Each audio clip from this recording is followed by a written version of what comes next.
What was supposed to be a routine rescue mission quickly turns into a nightmare, one that changes Soyul's life forever. Soyul, a D-rank rescue hunter working under the Bureau of Hunters, specializes in locating trapped hunters inside dangerous dungeons. On one mission, he and his team enter a dungeon expecting a standard extraction, but things take a deadly turn when ghouls block their escape. Using his search ability, Soyul finds an alternative route, only to lead them into even more dangerous territory filled with deadly monsters. As the team gets overwhelmed, Soyul realizes a necromancer is controlling everything behind the scenes. In a desperate move, he sacrifices himself by pushing his teammates out of a magic circle, trapping himself behind to ensure their survival. Left alone, he faces the dungeon boss, who attempts to turn him into a ghoul. At the brink of defeat, Soyul uses his final strength to search for a way out and discovers a mysterious monument offering a hidden class called Architect of Labyrinth. With nothing left to lose, he accepts and is transported into a tutorial labyrinth where he realizes that he has undergone a rare reawakening and must now survive to claim his new power. Soyul begins clearing the labyrinth and soon levels up until the system informs him that he has 4 ghouls remaining with only 30 minutes to finish the task. This makes him note that he must work faster. The tutorial was going smoothly, and he effortlessly took a weapon from one of the fallen monsters. After which, he utilized his mapping skills to track and wipe out most of the monsters. It was basically a breeze-through, and Soyul was sure he could finish up within the required time. However, everything changed when a giant monster started chasing him, but he was still confident he could handle it because, unlike the smaller fries, this one traveled alone. Since it would take up more time and effort to defeat, Soyul decided to take out all the smaller monsters before using the remaining time to handle the giant monster. Before he could continue the hunt, one of the smaller ones approached him, making it even easier for him. But just as Soyul is about to finish it, the giant monster appears out of nowhere along with the remaining 3 smaller ghouls. This surprises Soyul because he didn't even sense them moving as a group. This is because he hadn't checked the map properly due to his limited time, which landed him in this epic mess. As he calms his nerves to plan his next strategy, Soyul realizes he can only handle 2 ghouls at once. So he takes down one and decides to plan, but the major problem is that he's surrounded, meaning the best way out is to break right through them. However, after calculating every possible move like a chess piece, he quickly realizes that he's in checkmate. Soyul's determination begins to falter as his inferiority for being a measly D-rank hunter starts to eat into his mind. But as the monsters lunge towards him, Soyul refuses to give up, no matter how at a disadvantage he is. He reminds himself that this is just a tutorial designed for his gain, so he shouts at the system to act like a proper servant and help him figure a way out since he didn't accept this task just to be ghoul chow.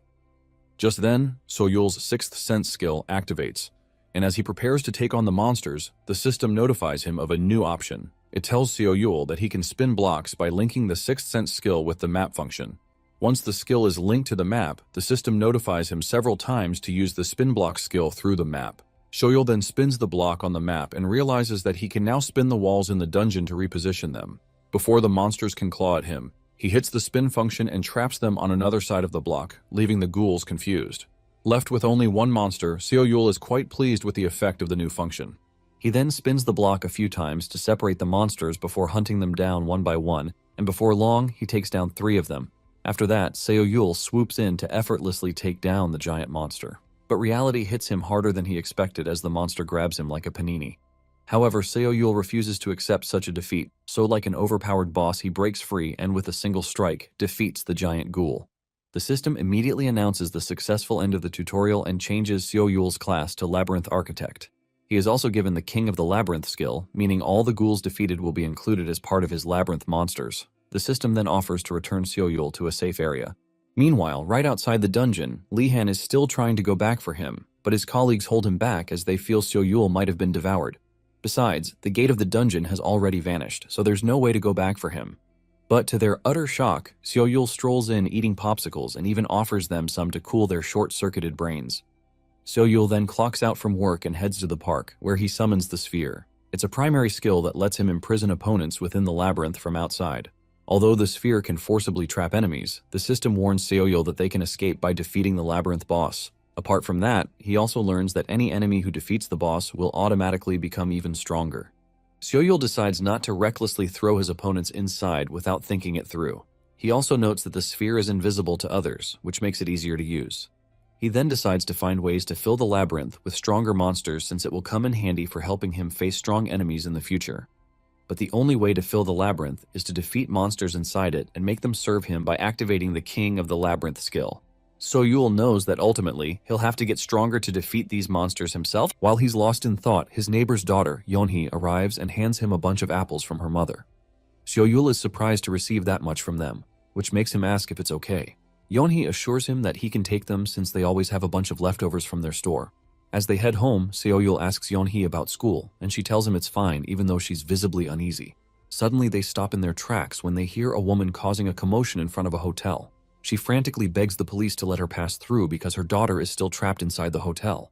Yeonhee studies the hotel closely, pointing out that it doesn't look like it's on fire.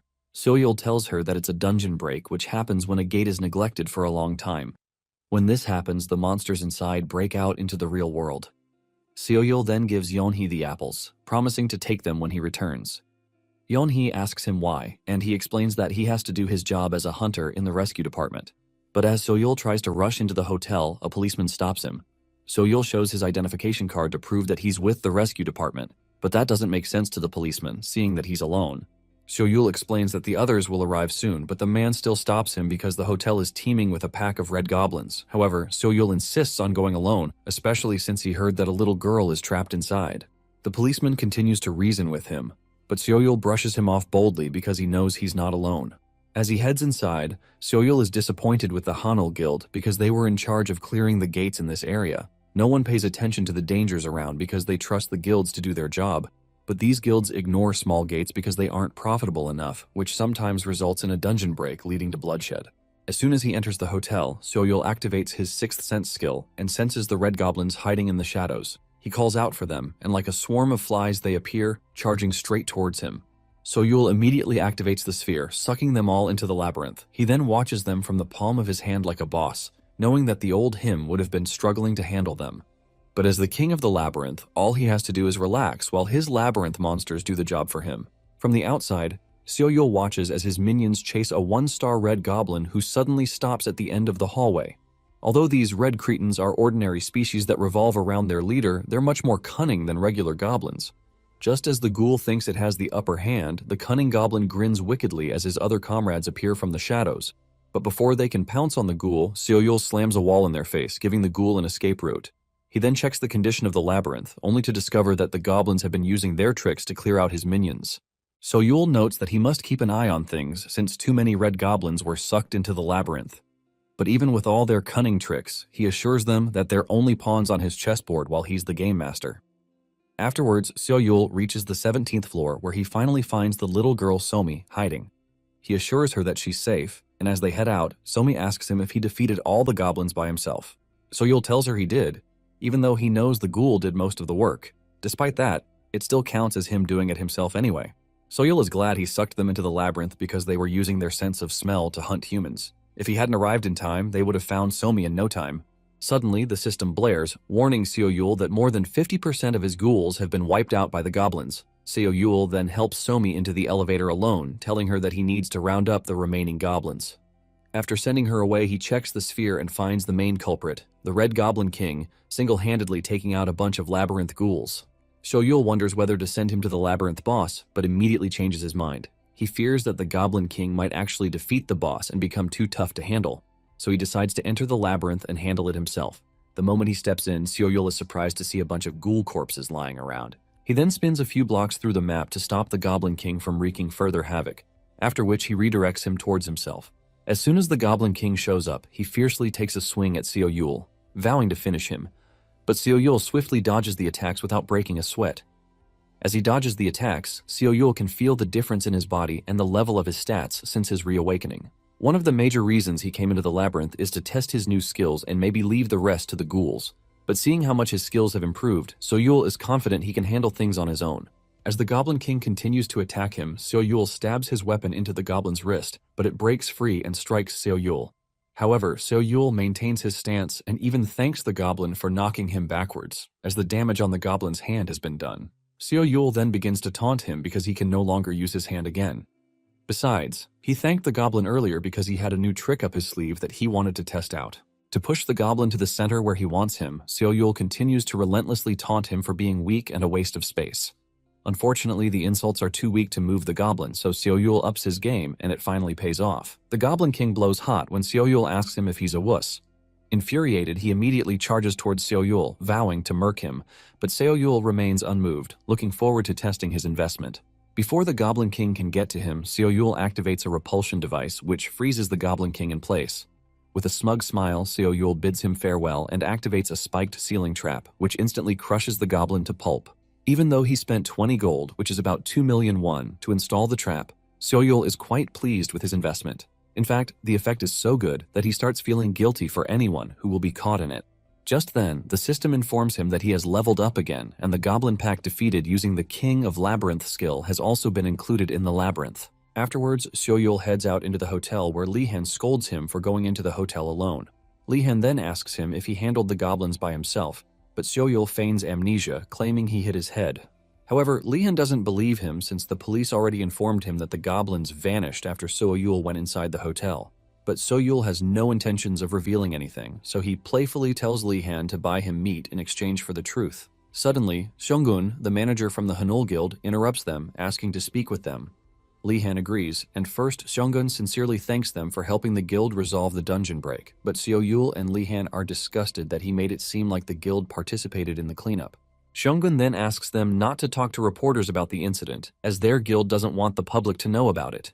He promises to compensate the hotel for damages, and warns that reporting negative news about their guild to the public might make people anxious. He also offers to make a generous donation to the rescue department as well. Even though Xiaoyul is infuriated by this, he knows the painful truth is that the man is right. Unlike the Bureau of Hunters, who are mostly made up of measly D-rankers, guild hunters range up to S-rank. Because of this, people trust the guild more and believe they're the ones with the power to protect them. But Xiaoyul hates the fact that the guilds exploit this same trust to do whatever they want. Xiaoyul is aware that he can't do anything about it, no matter how much he hates the system. Refusing to let it go like that, he pats Xionggun on the shoulder with a little strength to intimidate him. Xiaoyul gives him a weary smile and agrees to his request because he doesn't even want to publicize the incident to keep any unnecessary attention from himself. Xiaoyul also knows that if he blows it up, the Hunters Association will just bury it. However, he refuses to let the Hanul Guild go unscathed, so he bluntly requests that 10 billion won be donated to the rescue team. Since they'll keep cleaning up the guild's messes, Xiaoyul intends to bleed them dry. He presses on Xionggun's shoulder, asking if he can match the offer. Xionggun is surprised to hear this, but he can't even say anything because Xiaoyul has already scared him into a code brown. After handling the dungeon break, Xiaoyul is given a 2-day vacation, so he heads to the park to relax. He was quite proud that he was able to solve the problem without casualties and even managed to extort a lot of money from the Hanul Guild. The only downside is that his coworkers have been looking at him with a million questions on their faces because he took down a pack of red goblins alone. But Xiaoyul doesn't want to tell them anything to avoid any unnecessary attention. If people were to learn about what he did, Xiaoyul fears it might make headlines and draw attention from the guilds, so he decides to use his vacation to focus on maintaining the labyrinth. First, he calculates how much it would cost him to repair the damaged walls and respawn the monsters. The labyrinth doesn't have its own separate currency, so it uses the universal currency for hunters, which is gold. After the calculations, Xiaoyul realizes it costs about 53 gold, which is insanely expensive. In real-world currency, 53 gold equals 5.3 million won, which is twice Xiaoyul's monthly salary. Despite the outrageous cost, he still decides to do it since he already has about 80 gold in his wallet. Before Xiaoyul can complete the process, Zheng Haye, a member of the monitoring department, calls Xiaoyul on the phone, making him irritated. He snappily tells her to get to the point because he's supposed to be on vacation. But Zheng Haye fires back, pointing out that his idea of a vacation is probably chilling in the park. She then tells him to use his seeker skills to help her track someone. But suddenly the line falls silent, making Zheng Haye realize that Xiaoyul hung up on her. Zheng Haye is utterly shocked and can't believe the nerves on him. Meanwhile, after hanging up, Xiaoyul instantly forgets about it and goes back to thinking about his labyrinth. He decides to save some gold instead of respawning all the labyrinth monsters since he can step in to handle things himself from time to time. As he continues to deliberate on which plan works better, his phone starts ringing again, irritating him. Xiaoyul picks up the call and barks at Zheng Haye to track the person herself since it's the job of the monitoring department, but she begs him to save a damsel in distress and even offers to buy him beef. Xiaoyul is not interested in playing Prince Charming, but the beef offer briefly entices him. To seal the deal, Zheng Haye assures him that he'll agree once he hears the name of the person she wants him to track. Xiaoyul then asks her who it is, and Zheng Haye reveals that it's Taesan, which immediately piques his interest. Considering Taesan's caliber, Seo-yul wants to meet him once, so he excitedly agrees to Jongkai's request. Shortly afterwards, he arrives at a spot to observe a bunch of old geezers playing Korean chess. Even though he had never met Taesan in person, Seo-yul was able to track his strong, dark red aura all the way there. This aura is only possessed by powerful awakeners, so they tend to stand out even from a distance. Seo-yul studies him more closely, wondering if he's truly the legendary Taesan because he looks like an ordinary, scrawny old geezer. Just then, Taesan's game partner catches Seo-yul staring and asks if he knows how to play Korean chess. Seo-yul says he can play a little, so the man asks him for advice on his next move. Seo-yul starts to give the old man advice, but before he can finish, his sixth sense activates, signaling danger. As Taesan moves to strike him with a chess piece, Seo-yul quickly dodges, causing it to hit a tree behind him. The other old men hurry off to take a few shots for the gram while Taesan scolds Seo-yul for being nosy, but the attack only confirms to Seo-yul that the man is really the same legendary Taesan he was asked to track. Taesan is one of the 5 S-rank hunters in Korea, and he's famous for turning anything in his hand into a deadly weapon. Before Taesan can make another move on Seo-yul, Jonghyea interrupts him. Taesan asks Seo-yul if he's from the monitoring department, but Seo-yul says he's a seeker from rescue. Taesan slightly praises his skills but calls him arrogant, and Seo-yul playfully accepts the compliment, hyping himself up some more. Jonghyea tells Taesan that she has been searching for him because the monitoring department trainees have gathered for his lecture. Taesan agrees to go back with her, and Jonghyea asks Seo-yul how he managed to track someone whom the whole monitoring department couldn't find. Seo-yul boastfully tells her that it's because he's quite capable.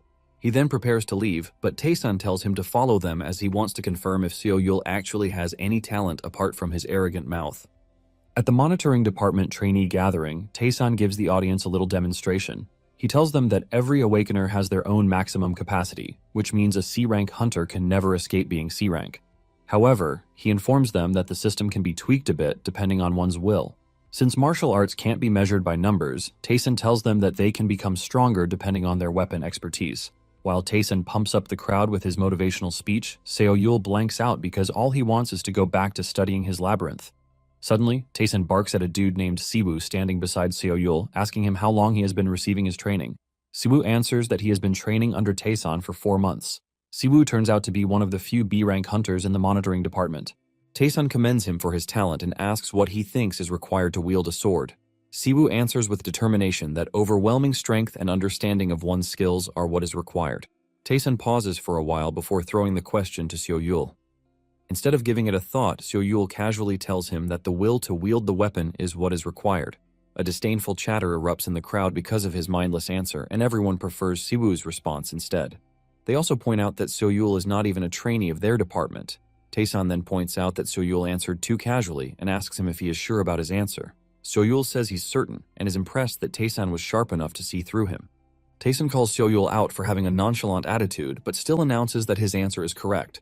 However, Siwoo is not happy to hear this, and Seo-yul is even more puzzled, but he thanks Taesan. Siwoo angrily questions Taesan's decision and refuses to accept it because Seo-yul isn't even a trainee like him. Seo-yul is quite confused by Siwoo's childish outburst while Taesan tells Siwoo that anyone with the qualifications can stand on the stage. He then announces that he'll be giving Seo-yul an equal chance like Siwoo to pass his test, and all they have to do is prove their respective answers. Siwoo accepts the challenge, but Seo-yul immediately rejects the offer. However, Taesan asks him to reconsider, telling him that he will take anyone who passes the test as a disciple. The thought of being the disciple of an S-rank powerhouse instantly piques Seo-yul's interest. Apart from learning how to become stronger, it's also a chance to rise to a higher position. Seeing that he has Seo-yul where he wants him, Taesan asks if he's tempted by the offer. Seo-yul hesitates for a second before decisively accepting Taesan's offer. Afterwards, they proceed to the test location, and Taesan tells them that they're to utilize the skill he will pass down to them to smash an ether stone. He promises to take as his disciple anyone who breaks off as much as possible from the stone. This is a very daunting task because the ether stone is a rare stone that can only be found in the temple. Because it's imbued with magic power, only powerful awakeners can break it. Seo-yul then starts wondering what Taesan means by passing down a skill, while Siwoo, determined to win the challenge, pumps up the crowd for their support. The crowd cheers for Siwoo, while Seo-yul makes up his mind to grab this opportunity no matter what happens. Taesan then prepares to pass down the skill, but he warns them that they will be automatically disqualified if they don't feel anything. As he begins to pass the skill to Seo-yul and Siwoo, a terrifying red aura hits them.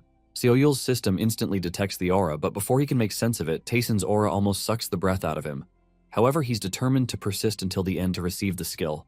Just when he starts to lose consciousness, a sudden calmness hits Seo-yul as he sees the skill Taesun has passed down to him. A spear appears before him, and the system notifies him that he has acquired the Serene Mind skill. It also informs him that he has mastered the Dragon King's spearmanship.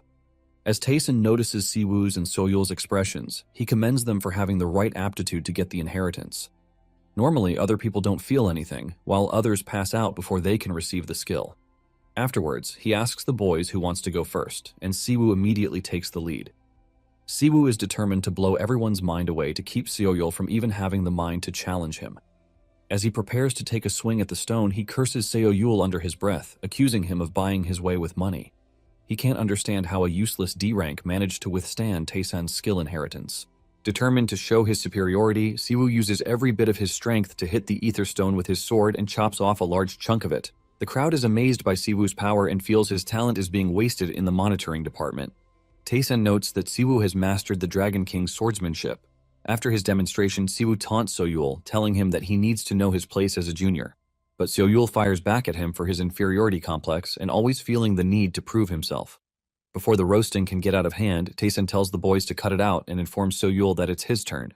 Seo-yul then heads to the front, thinking he only responded to Siwoo because of his condescending tone. Though he knows that he's no match for Siwoo in terms of pure power, Seo-yul doesn't let it get to him, because he believes it's not about strength but willpower. This is a test to prove that his own answer is correct, and Taesun already confirmed it earlier. Even though he answered casually, Seo-yul is sure of his answer, so he stops to think about why his answer is the right one. The moment he remembers the rescue hunter who once saved him, Seo-yul finally finds his answer, and that is to become like him. Just like that hunter, Seo-yul became a rescue hunter to help people feel the hope he felt when he was rescued. To do this, he knows he must become stronger than he is currently. So with that thought in mind, Seo-yul pours everything into his spear, activating the Dragonfire Heartpiercer skill. He unleashes a massive flame that completely destroys the Ether Stone, leaving the crowd and even Siwoo completely stunned. As Seo-yul walks back to his position, he smugly apologizes to Siwoo, pointing out that a junior just stole his spot. Taesun commends Seo-yul for being able to unleash the true power of his weapon, as only someone who knows themselves can do that. Taesun declares that Seo-yul will be his disciple, and Seo-yul happily thanks him while the crowd cheers for him. Elsewhere, Yeonhee is cornered by a bunch of bullies led by their leader, a boy named Jintae. A blonde bully then taunts Yeonhee and says she ended up like that because she was a nosy Karen helping out a friend. Apparently, Yeonhee had slapped Jintae for bullying her friend, which only angered him. It only made things worse because her friend decided to send herself to the afterlife to escape the bullies. Jintae then mocks Yeonhee about the incident, reminding her that her friend is in the hospital fighting for her life. Yeonhee is enraged and glares at him, but this only excites Jintae more. He immediately slaps her, but before he can continue, a B-rank hunter interrupts him. Jintae then tells his friends that they're leaving and warns them to make sure Yeonhee doesn't escape. He also tells the hunter to follow them because he called him to take them somewhere empty so that they can play with Yeonhee to their heart's content. Meanwhile, as Jongye walks Seo-yul back to his workplace, she commends him for becoming the disciple of an S-rank hunter. It turns out Taesun had asked him to choose a weapon, and he picked a spear. Jonghae is skeptical about his choice, but Seo-yul tells her that it's perfect, because to her it's just an ordinary spear, but his system already detected that it's a spear of evolution called Loga. The spear can evolve into different forms, matching the user's will. As soon as they arrive, Jonghae complains that it's way past her clock-out time. Seo-yul mocks her for being tired despite doing nothing all day at the monitoring department. This infuriates Jonghae, and she tries to pounce on him, but Seo-yul pushes her back with one hand while noticing a commotion in front. A tired-looking woman tries to convince the security guard to let her see Seo-yul, but the guard stops her from entering. He tells her to call him, but the woman says she already did. But Seo-yul didn't answer. Just then, Seo-yul interrupts their bickering, asking her what's wrong. The woman then grabs his shirt and her voice breaks as she tells him that Yeonhee was dragged to the yellow belt, revealing that she's Yeonhee's mother. This immediately upsets Seo-yul, and he asks her who did it. Inside the yellow belt, one of Jintae's minions asks him if it's okay for them to be in such a dangerous place. Jintae assures them that it's safe since they also brought a B-rank hunter for security. He proudly declares that he wants to check who will win if Yeonhee fights a monster. Seeing how scared Yeonhee looks, Jintae taunts her more, assuring her that the yellow belt monsters are weaker. Scared out of her mind, Yeonhee immediately bolts because she's sure Jintae is insane enough to force her into a fight with a monster. Yeonhee races forward, determined to somehow escape this lunatic, but before she can make a successful prison break, Jintae orders the hunter to stop her. The hunter immediately uses his leg to trip Yeonhee, causing her to fall. Yeonhee calls out for help at the top of her lungs, but Blondie tells her to save her breath and lets her know that it's useless since they're the only ones there. The hunter then senses something watching them from the shadows and tells everyone to step back, but because Jintai already said that the monsters there are weak, Blondie disobeys his orders and becomes the first dumb one to die. The hunter quickly rushes forward to block the remaining stingers while Jintai is terrified when he sees the Blondie's lifeless body. The hunter then tells him to run back the way they came. However, Jintai is too scared to move and asks the hunter who attacked them. The hunter tells him that they're stinghawks, a large kind of monster hornet. Meanwhile, Seoyul has already made his way into the Yellow Belt, and he calls to thank Jungmin who helped him out. Jungmin is a member of the combat class, and he was the one who first tracked Yeonhee's whereabouts. Seoyul thanks him for that, but Jungmin says he was only responding to a missing persons report. Even though he warned Seoyul against going in alone, Jungmin still tells him to be careful, but Seoyul isn't too worried about his safety. After the call, Seoyul looks around the now miserable Yellow Belt, but it wasn't always like that. The Yellow Belt was sealed off after the area became uncontrollable due to a dungeon break. Though the monsters in this zone aren't strong, they're much more cunning, making them difficult to deal with. Seoyul confirms this because he has taken out a few of them upon entering. He notes that they seem weaker, but still, it'll be hard for someone like Yeonhee, who hasn't awakened, to survive them. So he hurries off to search for her, but soon the hornets start attacking him again. But instead of fighting them himself, Seoyul prepares to send them into the labyrinth because he's running out of time. He tells them to call the rest of their friends, but when they actually arrive, he's a bit uneasy because of their large number. As they begin their sting operation, Seoyul runs for his dear life only to be cornered by the hornets. Despite sending a large number inside the sphere, they continue to appear, making him realize he might be in deeper trouble than he imagined. This is because the number of monsters inside the labyrinth is depleting rapidly, so if he forces in any more hornets, the labyrinth might actually collapse. Apart from that, Seoyul knows he can't handle the ones outside alone either, so he decides to do something drastic. He sucks up all the hornets outside into the sphere before forcefully emptying a huge pond into the labyrinth, just as the hornets are about to completely colonize the labyrinth. They freeze as they sense something rushing in. But before they can do anything, a large stream of water rushes into the labyrinth, completely drowning them. Seoyul's heart aches as he watches the damage inside his precious little kingdom because he knows it will cost him an arm and a leg to repair it. The cost is exactly why he was hesitating to use this method in the first place. However, he's glad that it did the job and cleared the hornets chasing him outside. Elsewhere, Jintai and his group are still trying to survive a temple run, and Jintai is beginning to lose his patience with his useless B-rank hunter. The hunter tells him that the bugs are too much for him to handle alone, but that only pisses Jintai off more. They already lost their way out, and now he's stuck with a spineless so-called B-rank hunter. And to make matters worse, Jintai's second minion, with his little Red Riding Hood vibe, is soon impaled by the hornet stingers. It is at this very moment that Jintai realized he had messed up majorly by coming into the Yellow Belt just for the sake of having fun. As the hornets surround them, the hunter handles the ones behind while Jintai runs his mouth, telling him to take care of the front too. As one of the hornets charges towards them, Jintai, like every stupid selfish menace, grabs Yeonhee to use her as his shield. Luckily, someone strikes the hornet down before it can harm Yeonhee, leaving them puzzled. Instead of being grateful, Jintai barks into the shadows, asking who it is. Irritated by his tone, Seoyul appears and introduces himself as a bureau hunter. He then angrily asks Jintai if he's the one who dragged Yeonhee inside the Yellow Belt. Yeonhee is already emotional when she realizes that Seoyul came to her rescue and rushes into his arms. He then asks if she's okay, pointing out that it's the first time he has seen her cry. Jintai soon interrupts their reunion and offers to pay Seoyul any amount in exchange for showing him the exit to the Yellow Belt. Yeonhee tells Seoyul to ignore the piece of trash, but Seoyul ignores her as his face suddenly turns dark. He then apologizes to her, but before Yeonhee can ask why, Seoyul knocks her out. Seoyul gently places Yeonhee on the ground and promises to get home after cleaning up the waste. Shocked, Jintai asks him what he's doing, and Seoyul tells him that he's about to do something that he doesn't want Yeonhee to witness. He then slams his spear into the ground to stretch his fist for what's to come. But Jintai, who is too dumb to know he's in soup, continues to mouth off. He pulls the classic "Do you know who I am" card, but to his surprise, Seoyul tells him that his face is one that is quite famous amongst bureau hunters. Seoyul then reveals that Jintai is the son of Bum-jin, a judge of the Supreme Court of Justice. Apparently, Jintai is infamous for bullying, theft, and all sorts of crazy crimes, but thanks to his father's influence and money, he always manages to pay his way out every single time.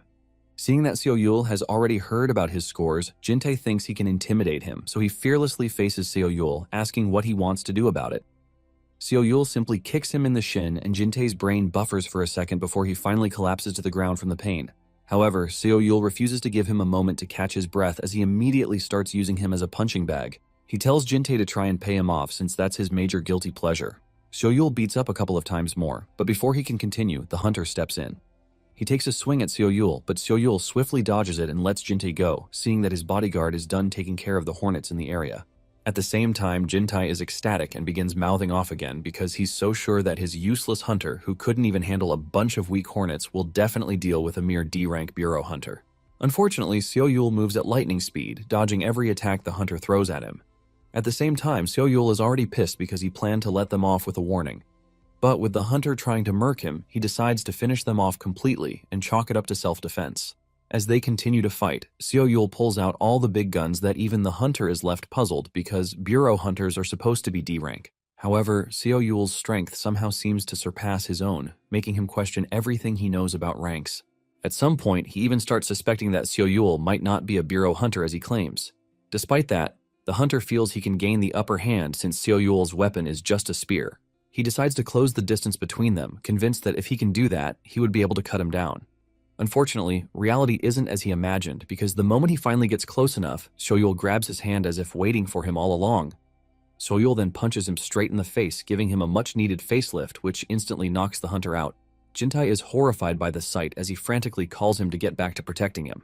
Unfortunately for him, the hunter's spirit has already gone on a vacation, making Jintae question whether he's a Nippo B ranker. It is at this point that Seo-yul realizes he just effortlessly took out a B-rank hunter. He notes that it must be because of the stats he gained from defeating those hornets earlier, so his strength might have surpassed the level of a B-rank hunter. Seo-yul smirks at the thought, which only annoys Jintae, so he decides to stop being a wuss. He picks up a stone, foolishly hoping he can do what a whole B-rank hunter couldn't do. As he rushes forward, Seo-yul is a bit puzzled, but remains calm, and with only a light swing of his spear, he knocks Jintae down. Seo-yul then asks him how it feels to be the one at the receiving end of the stick. He tells Jintae that his victim suffered even more than this, but Jintae remains unrepentant and tells Seo-yul to suck it up since he neither has money nor power because that's how the world works. Seeing that the punk hasn't learnt anything, Seo-yul decides that the world would be a better place without a hopeless piece of trash like Jintae. This makes Jintae a bit scared, but Seo-yul doesn't plan on raising a finger against him. He simply picks up Yeonhee and tells Jintae that he'll be leaving him to the hungry ones in the yellow belt. Before Jintae knows what's happening, a bunch of sinister eyes appear from the shadows and soon a pack of monster wolves emerges. Jintae frantically barks at them to back off, hoping that the universe will somehow give him the power to control animals. But that doesn't happen as the wolves pounce on him, while Seo-yul quietly leaves with Yeonhee in his arms. After leaving the yellow belt, Yeonhee was reunited with her family amidst some touching waterworks.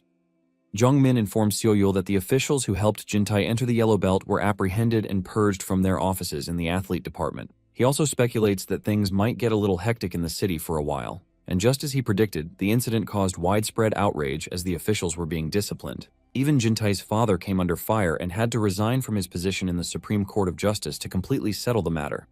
After the incident, Seo-yul receives a quest request from the system to hunt the Queen Hornet in the yellow belt within 30 days. On successful completion of the mission, he learns that he will be awarded a Stinger Dagger, 100 gold, and a Queen's Scepter's Royal Jelly.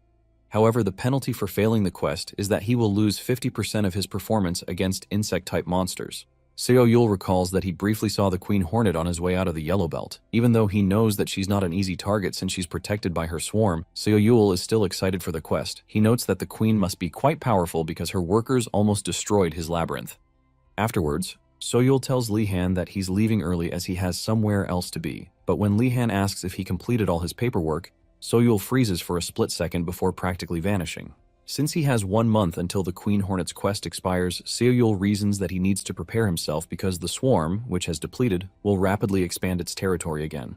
Seo-yul soon arrives at a temple where Taesun tells him that he's late and orders him to enter because he plans to start Seo-yul's training immediately. Upon entering and changing into the dojo uniform, Seo-yul finally digests the fact that he is Taesun's disciple, but the old man tells him not to ride on this fact because there are still 2 other disciples above him. In addition, the amount of training he is going to engage in is going to choke him. Taesun leads Seo-yul into the training room, where he meets one of Taesun's senior disciples, Gyunsu. Sitting in the room is the jawbone of an iron monster, which is a unique variant that exists nowhere else in the world. With the battle scars all over his back, Tayson admits that the monster was the first thing that almost sent him to the afterlife. Tayson walks to the jawbone and tells Seoyul that this will be his first task. Tayson grabs the handles that have been placed on the jawbones, and he pulls them apart with immense strength. After showcasing what needs to be done, he lets go of the jawbone while admitting that the jawbone is as stubborn as ever. Gunsu claps for his master, commending him for always being the incredible man that he is. At the same time, Seoyul is blown away by the muscles on the man and how ripped he is. Tayson then tells Seoyul to try what he just did, and he agrees. He walks over to the jawbone, thinking about how he is currently above a B-rank hunter and he might not be able to pull it wide open like Tayson, but he plans to move it. However, Seoyul couldn't even move the jawbone open, and Tayson is even more surprised that the jawbone didn't move.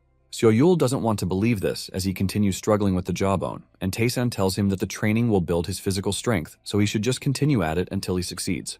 As Tayson leaves, he tells Seoyul that there will be no next stage until he pries the jaw open. Deep down, Gunsu is not impressed too, and he concludes that Seoyul is just a nepo baby.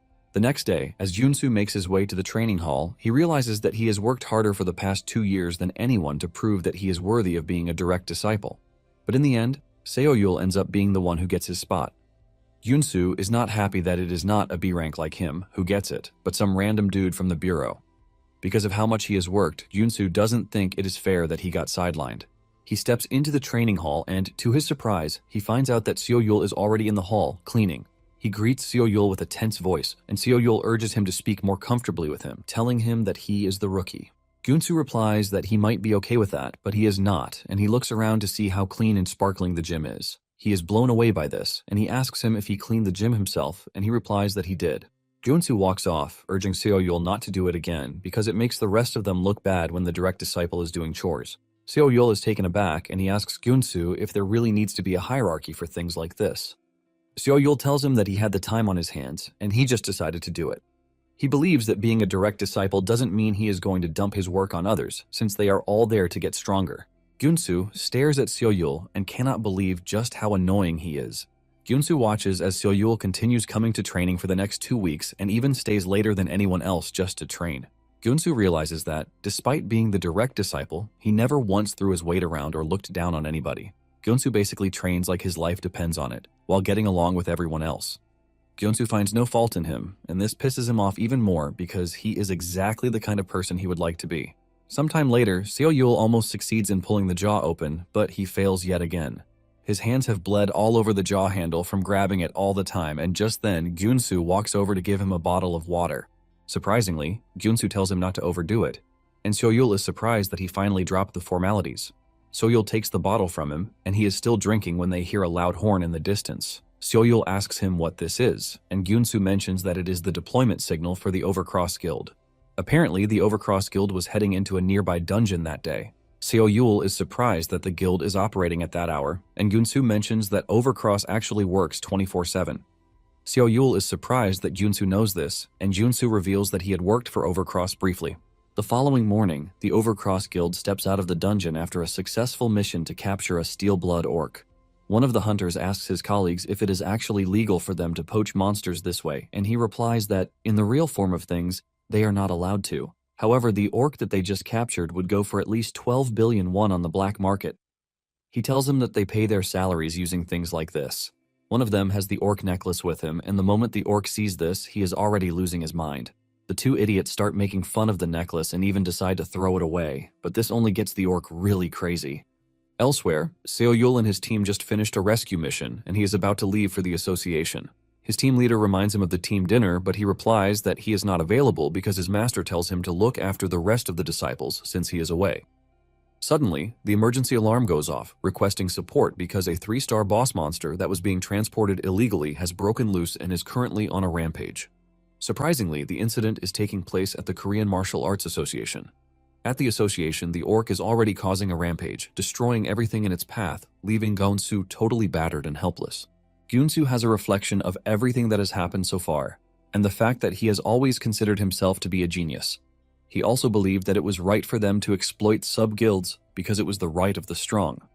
However, it was the day that he got abandoned and left to die by his own men that he realized just how wrong he was. He realizes that he was just another replaceable cog in the machine. Gunsu also realizes that the world is a really cruel and rotten place. Nonetheless, he believes that there are still good people in the world because he was saved by someone, and he is trying to live up to that person's standard by making the world a little bit better. Gonsu gets back on his feet instead of giving up in front of the orc, and he screams at him, telling him that everything he has gone through has pushed him to survive 2 years in that hellhole. Gonsu points his half-blade at the orc, even though it is tough for him to move. Nonetheless, he figures out that he has to hold out as long as the orc is focused on him so that the other disciples can escape. Just then, the orc throws a punch at him and Gonsu is just too tired to move. He is already picturing his head flying over his neck when Seo Yul shows up to block the punch while commending Gonsu, telling him that he's done enough. Seo Yul urges Gonsu to leave the rest to him, and he activates the labyrinth, dragging the orc in there. The moment they arrive in the labyrinth, the orc doesn't even waste time as he chases Seo Yul around. Seo Yul doesn't expect the orc to be that aggressive and monstrous. He can't even believe that the orc just finished fighting the Overcross Guild, and it still has that much energy in him. The orc chases Seo Yul through the labyrinth halls as if he were taking his girlfriend while crashing the walls around him. Seo Yul finally comes to a halt, and he admits that he can't take on the orc alone, so he needs support. Seo Yul immediately releases the red goblins to surround the orc. They lunge at him, trying to overpower him, while Seo Yul looks for an opening.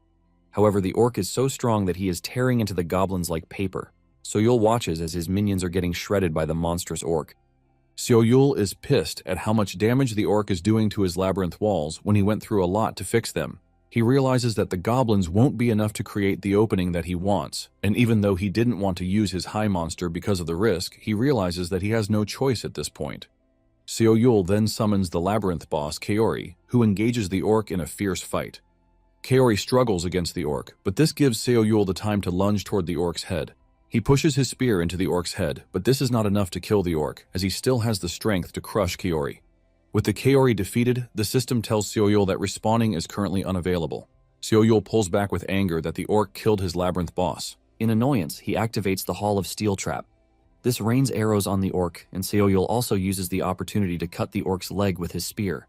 The orc crashes to the ground, and Seo Yul activates the spike ceiling trap, which immediately crushes the orc. It flattens the orc, and Seo Yul commends his ingenuity because he stacked all the traps in that area just in case the orc wanted to go rogue. Just then, he gets a warning, telling him that the labyrinth's durability has fallen to 72% and the labyrinth will automatically vanish once it reaches 60%. In addition, all monsters will be eliminated, and Seo Yul grabs his head in frustration because losing the boss was a huge hit to him. Nonetheless, he knows that he would have died if not for the labyrinth. Suddenly, the ground starts to shake, leaving him wondering what just happened. Before he knows it, the orc pushes his way through the floor, and he looks even more dangerous than before. The system then tells him that the orc is beginning its final struggle, and Seo Yul admits that the orc is strong. Since the labyrinth won't hold too much again, Seo Yul decides to return to the outside world because he believes that the association would have been evacuated. He plans to finish the orc once he has the free space to engage him. Meanwhile, Gonsu is walking around wondering where Seo Yul vanished. Suddenly, the gate opens right beside him, and before he even understands what is happening, he sees Seo Yul and the orc going at each other. While exchanging blows with the orc, Seo Yul notices something strange. He realizes that he is actually able to keep up with the orc, leaving him to wonder if it is because the orc is exhausted. However, he discards this thought when he realizes that his attacks are actually heavier than before. Even though the orc's attacks are heavier than before, he is able to tank them because his body feels different from how it used to, which means the 2 weeks of training weren't for nothing. In fact, he feels like he is being torn apart, but power continues shooting through his body, and he can sense the growth in his bones. Seo Yul dashes toward the orc, pushing his spear into him with a smile on his face because he is finally enjoying the battle. He hasn't finished thinking about this when the orc grabs his spear, and the moment he is restrained, he is slammed into a wall in the distance. Seo Yul coughs up blood while trying to pull himself together. He realizes that the orc actually took his weapon from him because he believes that he won't be able to pierce through his hardened blood without a weapon. Seo Yul commends the orc because he might look dull, but he is actually smart. Just then, Seo Yul turns around to see that the jawbone is sitting behind him, and an idea comes into his head. At the same time, Gonsu lunges at the orc, telling Seo Yul that he is going to buy him some time, so he should use the opportunity to get himself a weapon. Gonsu hasn't even finished his statement when the orc slams him into the ground. Seo Yul then dashes toward the orc, telling Gonsu that he has already found a weapon. Since the orc is concentrating on Gonsu at the moment, Seo Yul realizes that he has a chance. Seo Yul grabs the jawbone and knows that this is going to take every last bit of strength that he has. A burst of energy shoots through Seo Yul's body as he commandeers the jawbone. He pulls it open and releases the lever on Seo Yul's head. The jawbone claps the orc's head and decapitates him relatively easily. The orc's body crashes to the ground, and the system informs Seo-yul that he has acquired a unique grade item, the demonic dagger. Seo-yul thanks the orc because it is because of him that he finally solved the only thing that has been hindering him from going to the next stage of his training. With the orc defeated, Seo-yul walks over to where Junsu is to get him to open his eyes because he is already losing consciousness.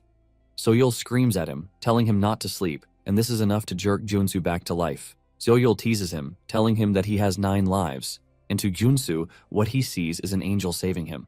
When he tells Seo-yul that he is the one, Seo-yul doesn't totally understand what he means by this, and he just teases him, telling him that there is no one who would look after him if not him. Nonetheless, Seo-yul urges Gunsu to chill out because it is all over. The next day, at the Bureau headquarters, reporters and news agencies crowded the whole building. Not long after this, the director of Overcross, Yunwan, shows up, and all the attention immediately flows to him. The reporters ask him for a statement regarding what happened, while some ask him if he is admitting that the whole incident happened during an illegal monster transport. Junwan finally decides to make a statement, telling everyone that he would like to offer his apologies to the victims. He then tells them that the Steel Blood Orc is a monster of immense research value and they only brought it in because they wanted to donate it to the Bureau, despite the risks that were involved.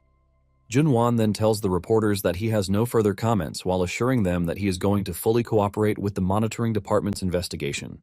Just then, one of the reporters spots Seo-yul in the back, and he calls everyone's attention to him. They rush over to him, demanding that he comment on the incident. They ask him how a D-rank hunter like him is able to take down an orc, but before he can say anything, his team leader drags him away, saying they have to work. Suddenly, one of the reporters makes a comment about how the Bureau is not giving an adequate response to what happened. He continues by saying the Bureau exists to monitor and coordinate with large guilds to prevent incidents like this. Since they are not able to do what is required of them, the dude says the Bureau is partially to blame. Seo-yul is pissed when he hears this, but his boss tells him to ignore the dude because he is just a YouTuber who took money from big guilds to post biased trash. Seo-yul's boss wants him to ignore the dude, but since they are playing every dirty trick in the book, Seo-yul decides to make his move. He walks up to the reporter, asking him if he is currently on a live broadcast, and the dude says yes, but wants to know why. Seo-yul replies that he wants everyone to hear what he has to say in real time, and he screams out loudly, asking him if he feels good when he gets paid to work for the big guilds. He points to Junwan, telling everyone that the Bureau is the one constantly cleaning up whatever messes they leave behind. This leaves everyone mute, and even Junwan couldn't say anything. Seo-yul's boss ends up dragging him away before he causes any more problems for them. Junwan then asks his assistant if Seo-yul is the same dude who was rude to him some time ago, and his assistant confirms this. This only gets Junwan angrier, and he tells his assistant, to do everything to crush Seo-yul. The next day, Lee-han is called to a meeting where he is informed that the YouTube video from yesterday has gone viral. Lee-han tells the officials that he doesn't think Seo-yul should be punished because there are other articles praising him too. However, Hyun Ki-hyuk, who is chief of the Bureau's monitoring department, believes that Seo-yul has to be punished. Lee-han disagrees, saying the punishment should go to Overcross or the people who were supposed to manage them. Hyun asks Lee-han if he is seriously suggesting that they are incompetent, and Lee-han lets him know that this is exactly what he means. Hyun almost loses his head in anger, but the elephant in the room urges them to chill out. The man then asks Lee-han if it is true that Seo-yul's rescue rate is 100%, and Lee-han says yes. Since this is the case, the man says Seo-yul is a talent that they cannot lose because even if they rely on the help of large guilds, they still have to maintain the dignity of the Bureau.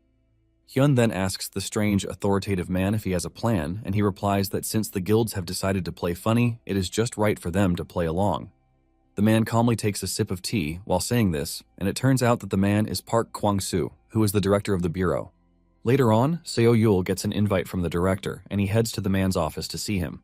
Upon entering, Kwang-soo tells him to take his seat because they have something to discuss. Kwang-soo brews a tea for them, and after serving the tea, he asks Seo-yul how it tastes.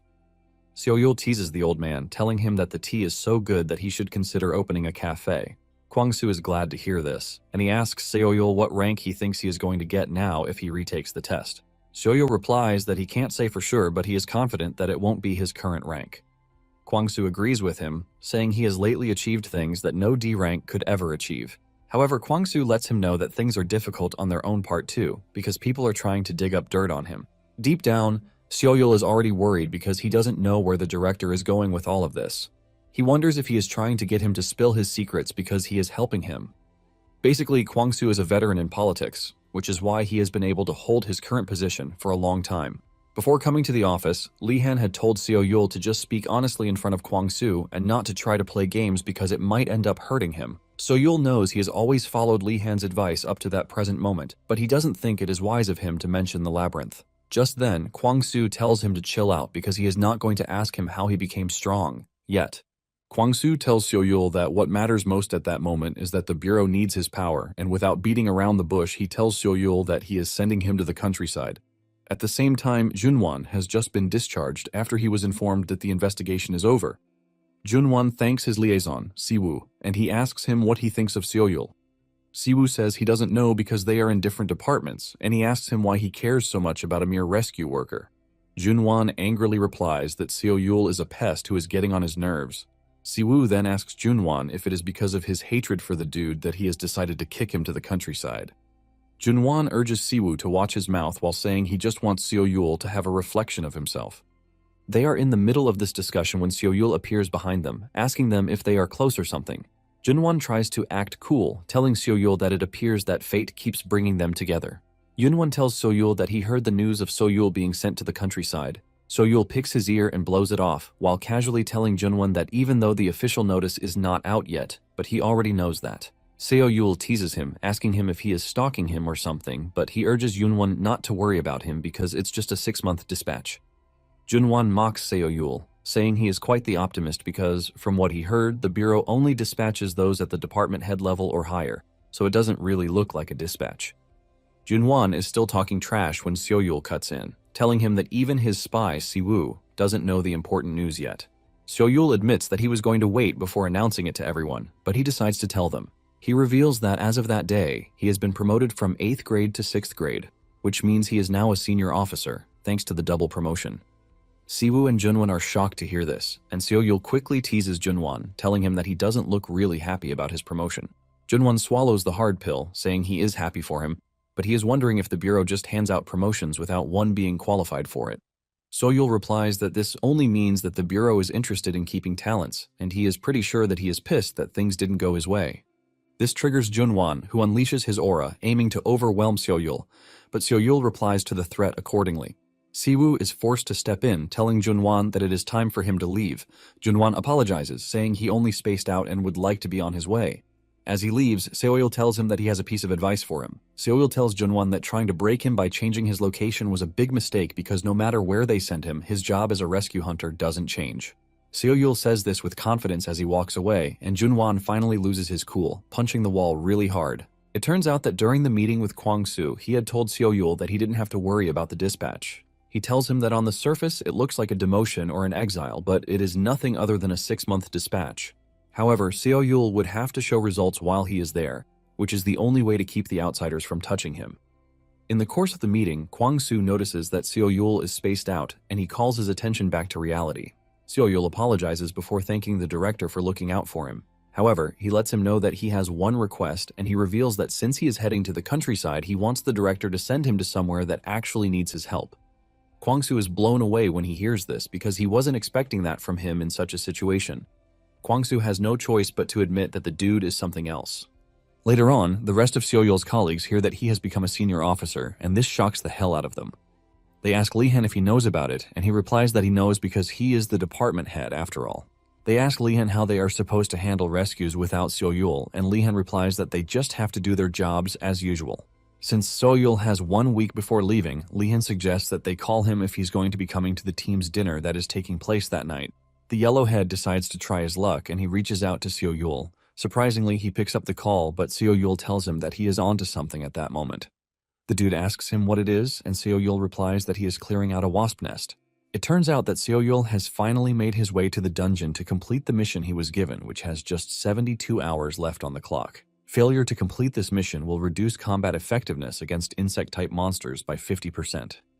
After dropping the call, Seo Yul stares at the queen's nest and realizes that she is releasing a ton of monsters, but Seo Yul is not essentially worried about this since he can still move. Seo Yul makes his move, dashing into the distance with the aim of killing the queen. Suddenly he is cut off by insect monsters known as sweepfits, forcing Seo Yul to engage them. He realizes that the queen had made a ton of monsters lying in wait for him. These sweep fits fire their stingers like bullets, but because they take a lot of energy to create, the queen usually doesn't go straight for this option. Seo Yul wonders if the queen already had them ready in the first place. Nonetheless, he doesn't think he has any time to waste because he is just going to find himself surrounded in the end. However, before that happens, Seo Yul opens the labyrinth, sucking in the insect monsters so he can handle them with his labyrinth traps. With the labyrinth open, he believes he can easily reach the nest, but suddenly, the insect monsters change their pattern. Seo Yul is confused when he sees this, as he wonders if they are changing up to avoid getting dragged into the sphere. They are basically flying low, which indicates that they might be avoiding the sphere's pull. With everything the monsters have been pulling off so far, Seo Yul figures out that the queen monster has been watching him and taking notes. Instead of being pissed, Seo Yul is actually honored that the queen is using the tiny brain power that she has just to kill him. Nonetheless, Seo Yul has his own plan too. Since he can't respawn labyrinth monsters at the moment, he has no choice but to enter the labyrinth. He plans to pull in the number of monsters he can before escaping as fast as he can. Once he has direct access to the queen, he teases her, telling her to come outside and stop hiding. Suddenly, he notices that the queen's pheromones are going crazy, which means she is doing something worth knowing. He wonders if she is trying to call the rest of the swarm, and just to be safe, he activates his sixth sense. Fortunately for him, he activated this at the right time just to dodge an attack that was meant for him. It turns out that the queen was calling for a powerful soldier she had made before, which is considered the queen's ultimate weapon, and this insect monster is known as Winglash. The Winglash forces Seo Yul to turn in the opposite direction to start running. Seo Yul finally realizes just how desperate the queen is to stop him because she created a strong beast because of him. Seo Yul then runs towards the sphere so he can trap the Winglash, leaving the queen open. Just as he wanted, the sphere grabs the Winglash, keeping it in place. While the sphere is trying to drag the Winglash into the labyrinth, Seo Yul goes after the defenseless queen. Suddenly he notices that the Winglash is onto him again. He manages to turn around just in time to block the monster's attack. The Winglash knocks him to the ground, and this is when Seo Yul realizes that the beast actually tore off his own arm just to escape the pull of the sphere. While the Winglash is holding him down, the queen is providing encouragement. Realizing just how stubborn the two are, Seo Yul decides to pull all of them into the labyrinth.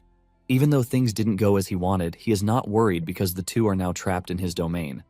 Seo Yul teases them, telling them not to move if they like themselves. He's about to start explaining why they shouldn't move when he realizes that he is speaking to monsters, and this makes him sound like a crazy person. Seo Yul then goes into his inventory to activate the trap, Steel Rain. This unleashes a ton of arrows from the front, but the Winglash deflects everything with his wings. Seo Yul is impressed by this because he finally understands why the monster is called Winglash.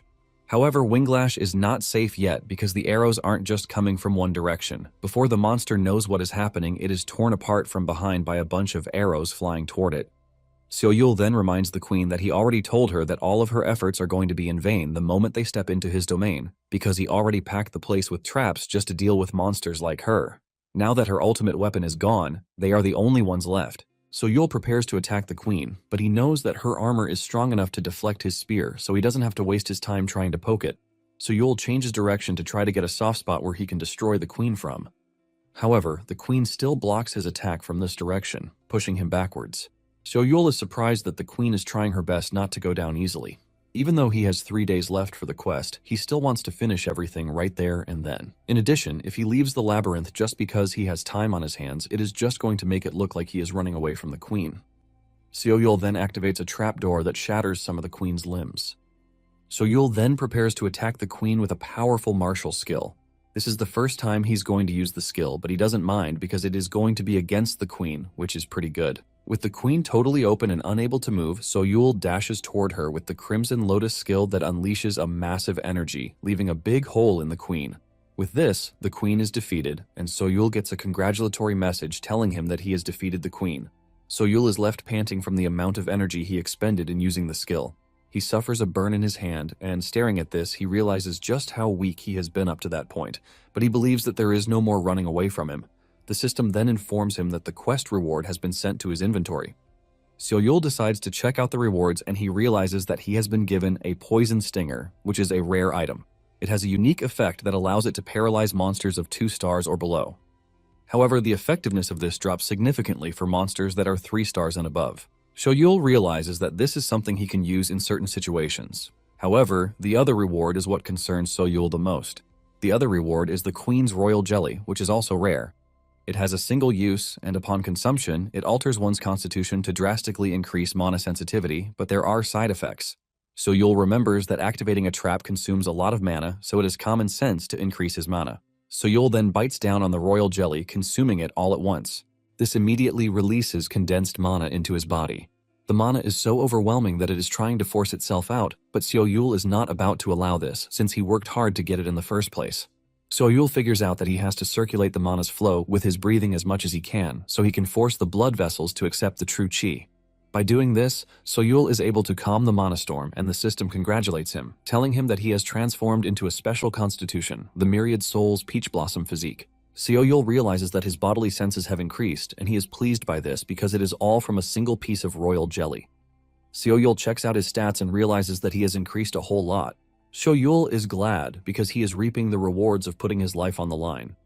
However, he remembers that there are side effects. Instead of trying to find out what they are, Soyul decides to just ignore it, saying he is going to think about it later because the main event is just about to start, and this is the incorporation of Labyrinth monsters. Soyul realizes that only a few red goblins are left in the labyrinth, and no matter how strong he thinks he is, he can't take on certain monsters all by himself, which is why he needs to restock. He stores up eggs, and just then the system tells him that a beehive is treated as a single entity, and the system recommends that he install the Lake of Decay. This is a new trap that is unlocked by defeating the queen.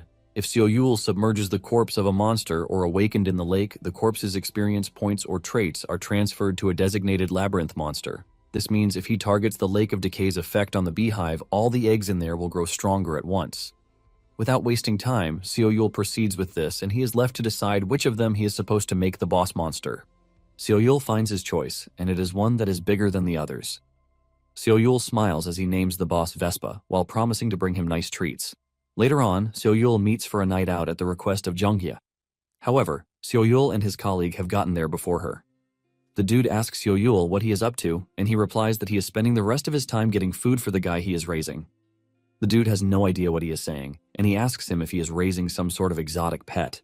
It turns out that Soyul had gone to retake the rank test because the director asked for it. His colleague considers him a weirdo because others would have spent their time off on vacations and the like. Just then, the dude mentions that the women are staring at Soyul, and he quickly rides the wave to talk about how handsome he is. Moments later, Jeonghye shows up, and Soyul is still trashing her for coming late when he realizes that her nose is bleeding.